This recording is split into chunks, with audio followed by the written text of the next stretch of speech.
দুপুরে খাওয়া হয়েছে সবার? সবার?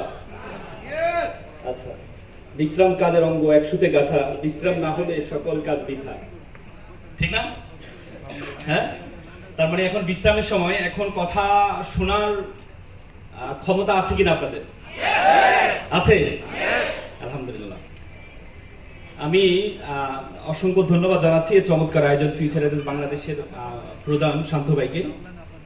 এই প্রোগ্রামটি মেবি 13-14 তারিখে প্রোগ্রামটি ছিল, 13 তারিখে ছিল না, 13 বা 14 তারিখে প্রোগ্রামটা ছিল, প্রথম প্রোগ্রাম।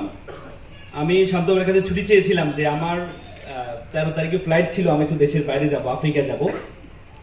পরবর্তীতে শান্ত ভাই প্রোগ্রামটা পিছালো এবং 28 তারিখ নিয়ে আসে। আমাকে বললো আপনি 28 তারিখের ভিতরে আসতে হবে।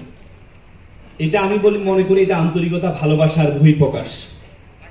আর আপনারা এখানে যারা আছেন, থিঙ্ক আউটসাইড দ্য বক্স, বক্সের বাইরে চিন্তা করা, এটা বক্সের বাইরে চিন্তা। আপনারা এখানে আসছেন বক্সের বাইরে চিন্তা করেই, কারণ শুক্রবার উইকেন্ড আমাদের, আজকে শুক্রবার, হ্যাঁ শুক্রবার উইকেন্ড আমাদের বিশ্রাম নেওয়ার। আজকে সারা সপ্তাহ আমরা বিভিন্ন জায়গায় বিভিন্ন জব করি, আজকে আমাদের বিশ্রামের সময় ছিল, কিন্তু সেই বিশ্রাম না করে আমরা একটা সোশ্যাল গ্যাদারিং এ আসছি।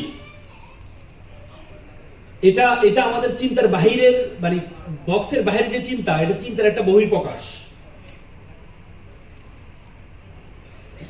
সাউন্ডগুলো আমাকে একটু উচিত। আমি একটা এক্সাম্পল আপনাদেরকে প্রদান করি। সাপোজ এখানে 3টা রো আছে, আমি 2টা বক্স নিলাম। একটা বক্সের মধ্যে আমি 50 লক্ষ টাকা রাখলাম, আর আরেকটা বক্সের মধ্যে আমি 1 টাকার একটা মুদ্রা রাখলাম। আমি আপনাদেরকে বলবো, আপনারা যে কেউ হয়তো 50 লক্ষ টাকার বক্সটা নিতে পারবেন, নতুবা 1 টাকার যে মুদ্রা, এই মুদ্রার বক্সটা নিতে পারবেন।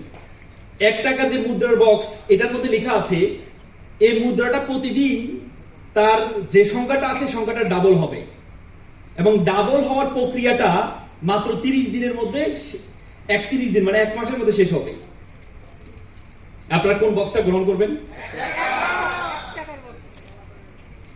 কেন 50 লক্ষ টাকা গ্রহণ করবেন না? তাৎক্ষণিক আপনি 50 লক্ষ টাকা পাবেন। এই 50 লক্ষ টাকা দিয়ে আপনি যেখানে চাইবেন সেখানে যেতে পারবেন, যেটা চাইবেন সেটা নিতে পারবেন। কিন্তু একটা মাত্র মুদ্রা, 1 টাকার একটা মুদ্রা, সেই মুদ্রাটা আপনি কেন নেবেন? এই জন্য আপনারা এখানে আসছেন, এই জন্য আপনারা এখানে আসছেন।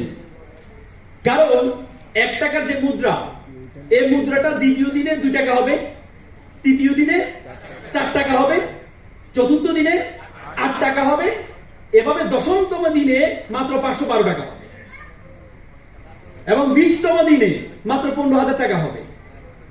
ইন দ্য মিন টাইম যিনি 50 লক্ষ টাকা পেয়েছেন, উনি টাকাটা পেয়ে তাৎক্ষণিক এত টাকা কি করবে?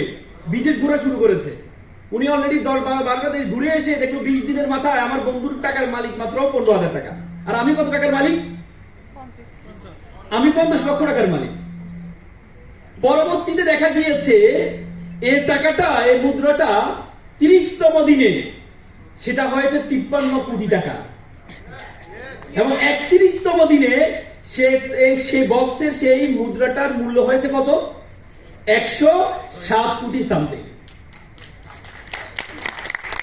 তার মানে বক্সের বাইরে চিন্তা। আমরা সবসময় অল্পতে বড় হতে চাই।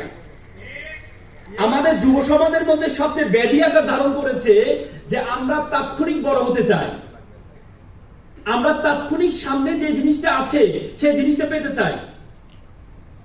আজকে আমাদের যুব সমাজ জন্য অ্যালার্মিং যে আমরা, যেমন দেখেন আমাদের দেশে একটা অভ্যুত্থান হয়েছে না?